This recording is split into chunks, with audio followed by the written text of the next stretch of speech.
Truth be told, there is no perfect concept. What matters most is that you choose something you find interesting because it's gonna be something you'll be thinking about during the course of writing, researching, and crafting your webcomic.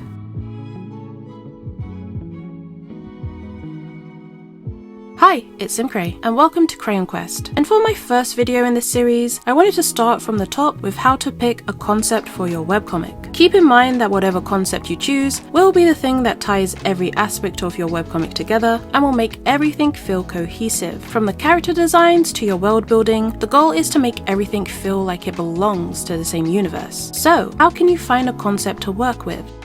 Step 1. Draw inspiration from you. What are some topics you find interesting? Perhaps you're big on history and happen to know a lot about past dynasties, which would be great for a royal fantasy type story. Or maybe you're super into zodiac signs and constellations, which you could channel into creating a society based on the stars. Or maybe you're the type of person who notices the little joys in life, which works great for the slice of life genre. Whatever your personal interests or hobbies might be, being able to identify what you find exciting about them in a way that translates over into a webcomic universe can be a really good starting point, since it's already something that inspires you. And chances are you already know a bunch of things about it that you can use as branching off points to build upon further. For example, for my webcomic Not Another Cliche, my starting concept was virtual reality, since at the time VR was just becoming a thing, and I was hooked on video game isekai shows like No Game No Life, Fire Season 2, SAO, although it's kinda lame now. And I'm also a really big fan of the game Alice Madness Returns. But the main reason as to why I like those shows is primarily because I find the concept of a character going to another world or universe that is different from their own interesting. It's the ultimate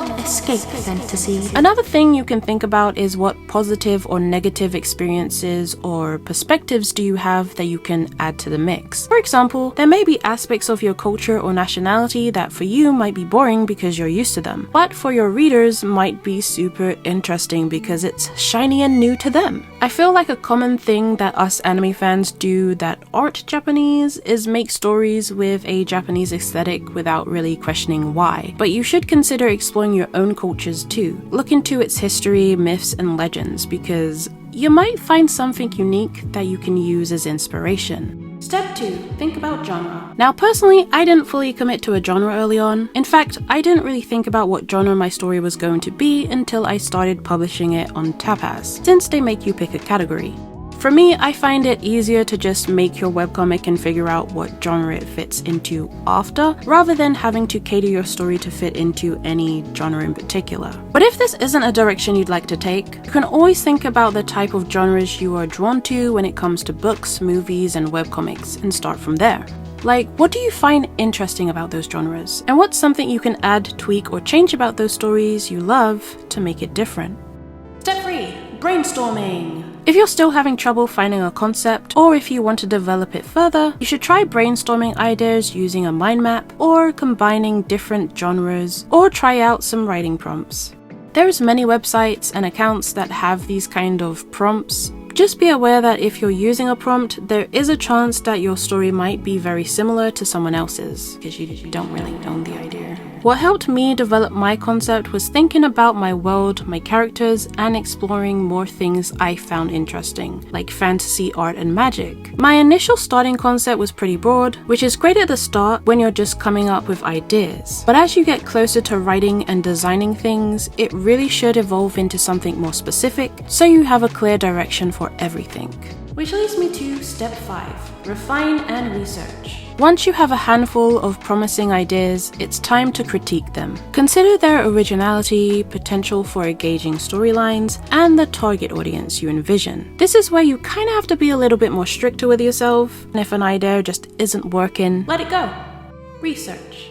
If your story unfolds in ancient Greece, try looking up historical details for that place. For example, in JoJo's Bizarre Adventures, the locations are typically set or heavily inspired by different real-world places, and sometimes the characters will even spill a little bit of information about it, which I think is pretty cool.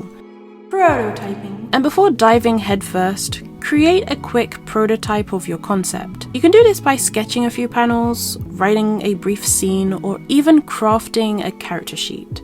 This helps you flesh out your idea, identify potential issues, and refine your vision before fully committing. Best believe the last thing you want is to be halfway through making your webcomic only to find out that you actually hate your concept, or that you unintentionally did something offensive because you didn't properly do your research. So get on that. And remember, you're trying to find the perfect webcomic concept for you, so make sure you come up with something you actually like. Don't be afraid to experiment with different ideas or refine and adapt your concept as you learn and grow. The most important ingredient is your passion and dedication, because webcomics take a very long time to make. So good luck, you'll need it.